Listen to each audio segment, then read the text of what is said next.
And Review, our great young warrior, is going to have a fight on his hands. Spenstar ran up close, dominated Altimore, to be honest. A little bit, yeah. Yeah, you a know, little bit. you can Very, say, very strong play, honestly. yeah. But Jigglypuff, very, very different matchup. So Falco Puff. This is a funky matchup because I feel like over history, Falcos have preferred to go with the other Star Fox character. Fox, Yeah. the tried and true. Yep. You were doing it do you play Falco Puff or did you go Fox Puff? Oh, I went Fox for Puff, and I will say I had a lot of success with that. That's true. That's true. That's right. That's right. So what drove you to do it? The thing with Fox is just like Fox is one of the few characters that can just give Jigglypuff passive damage and force Jigglypuff to kind of fight you on your terms.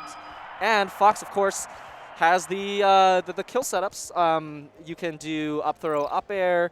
You can have jab, up smash. They just kind of take out Jigglypuff stocks very, very efficiently, very cleanly, and you can kind of just get them. With Falco, it's a little bit tougher. Falco's laser height is just a lot harder to kind of threaten Jigglypuff with. Falco doesn't really have as many like consistent kind of like KO options. I see, yeah. Right? So, but you know, Falco has seen a lot of success against Jigglypuff recently. I think Falco's kind of figured out the matchup a little bit better.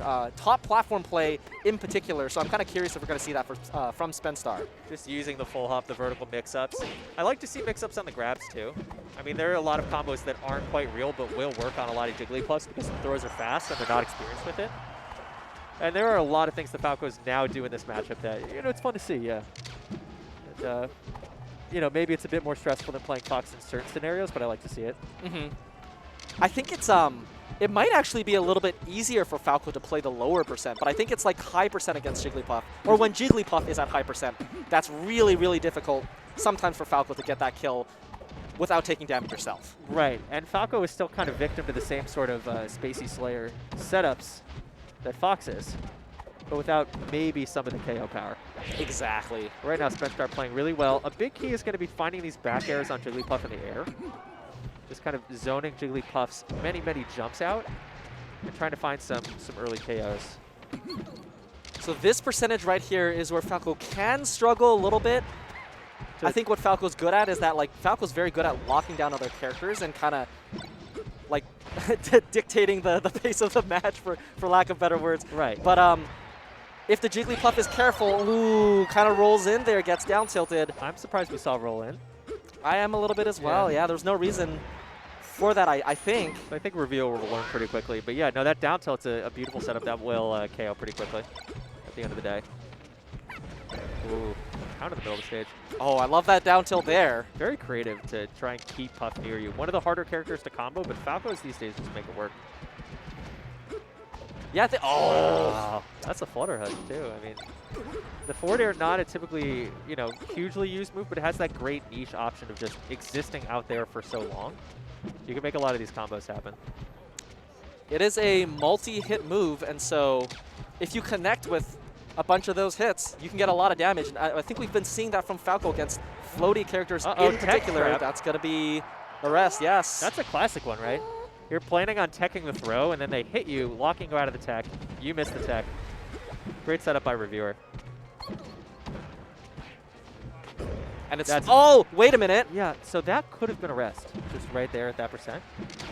But maybe Reviewer thought that it wouldn't kill, and maybe it wouldn't. Shine back air, beautiful. Also a little risky because if Spenstar gets the DI down and intentionally chooses to get KO'd a little bit faster, they can come back and do maybe even a kill move on Reviewer. So you have to do a lot of really fast math. I'm at 55, I'm on the platform. If Falco comes down and fully charged F smash is what will happen to me.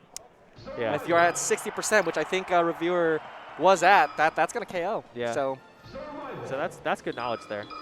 But I thought Spenstar played very, very well in neutral. I thought Reviewer had a tough time getting anything in. Reviewer's punish game was really starting to come together. But it's just going to be how to find hits versus the bird. I think another thing from Reviewer's side is I feel like they could be just a little bit more careful, especially when coming back to the stage and just avoiding getting like kind of randomly stray hitted. Yes. If that makes sense. It does. And that's so huge for Jigglypuff because it's like if you can avoid just giving your opponent like free chip damage or like Ooh, little, like that. yeah, things like that, it just adds up a lot. It can be very frustrating for the opponent. So Puff can always jump back. You know, Puff has a ledge dash. It's not very often used because Jigglypuff has so many jumps. Even after the ledge, another 5 jumps. And it's just rare to see that happen. I think for Puffs, it's normally not very high priority because it is that rare. But when somebody starts to punish you for it, ooh, that was well done. They found Puff in the air.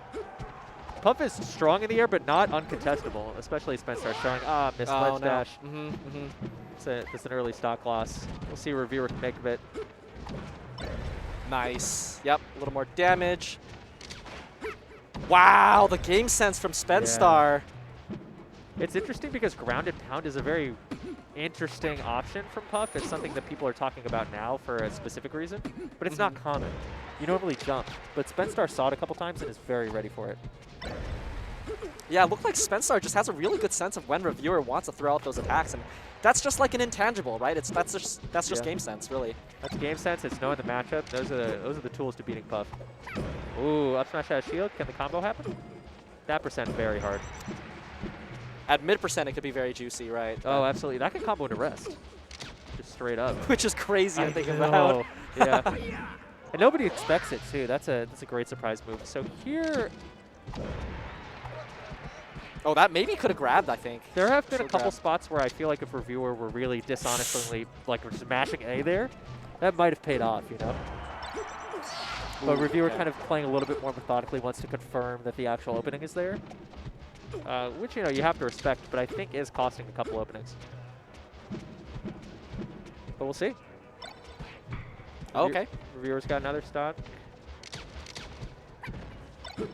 I do like Reviewer's platform movement, but can they actually link it into an opening there? There we get it.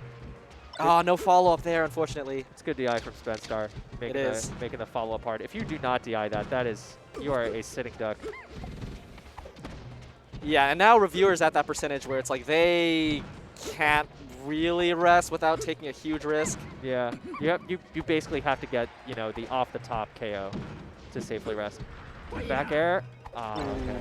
Good angle from Spenstar. Oh my god, that's a stock. Oh, he saved him? Yeah. Okay, it doesn't matter. Yeah. I thought maybe it was marginal whether the up you can make it back. Danger percent.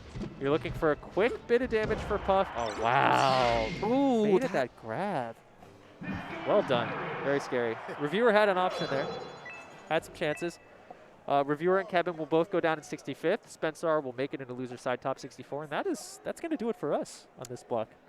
Right. An exciting block. We did get to see some crazy melee. We got to see pretty much actually the entire run of a couple players. We really did, yeah. Really, really fun to see how that goes. But yeah, wow. Spenstar. I'm excited to see where they go from here on because that was just great play all around. Not a player that I know really that much about.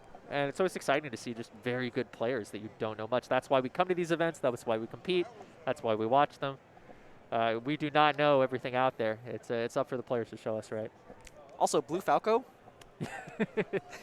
Shout-outs to the Blue Falcos, of course. But yeah, we have a lot of melee action today. We have a huge amount of pools. There's going to be some exhibitions. If you want to check out the other games, we have those on other channels as well. A lot of players coming up. I am a little bit disappointed we didn't get to see Smash Daddy just too efficient. Oh, that's true. Yeah, we didn't. Too fast at winning. Smash Papa. Slow it down a little bit, the father of Smash. The father of Smash himself. The father of Smash, Smash father. Yeah, but I have no doubt that we'll probably get a chance to see Smash Daddy tomorrow a little bit. Oh, I like the people will definitely see it, and it's very exciting because Smash Daddy hasn't really competed in kind of like the broader sense for some time. Yeah. Has done well in locals. I think recently, I think even beating S2J, who's an amazing player. I may have a Fiction win. I do have to look at that again. I apologize to Fiction if I'm wrong about that, because he will know. And I'm also apologizing to S2J if I got that wrong as well. But Smash Daddy also had a Lucky win recently. Lucky kind of making his way back after a little bit of inactivity, and took quite a few names in Chicago as well. This is definitely a player to look out for. Typically low profiles at the majors, but you're never really that surprised when they make a big win. And with the rankings coming up, you know, this is going to be our first, you know, top 50, top 100 in a big while because of the pandemic. It'll be interesting to see where players like that end. Lots of exciting matches to come. Again, the Panda Cup, very, very exciting. Oh, yeah, yeah.